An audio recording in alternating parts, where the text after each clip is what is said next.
అయితే నేను మొన్న సూర్యాపేటకు పోయినా, నల్గొండ, పూర్వ నల్గొండ జిల్లా, ఇప్పుడు సూర్యాపేట జిల్లా.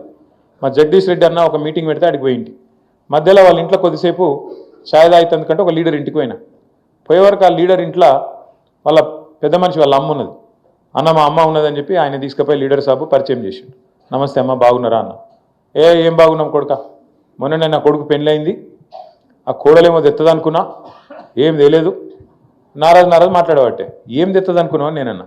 ఆ పెళ్ళి అయ్యి ఇక వచ్చింది కదా, ఈ పెన్షను అదే ఇస్తా అన్నాడు కదా 2500 వస్తుందేమో అనుకున్నా, ఏం వస్తలేదు, కోడలు వచ్చినాక అంతా బేకారు ఉన్నదని ఆమె అన్నది.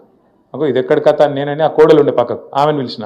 ఏం సంగతి అమ్మా అంటే, మా అత్త కూడా 4000 పెన్షన్ వస్తుంది అనుకున్నా నేను కూడా. వచ్చినాయా? రేవంత్ రెడ్డి అనేటువంటి ఏం చేసిందంటే అత్త కోడల పంచాయతీ కూడా పెట్టిండు కొత్తగా.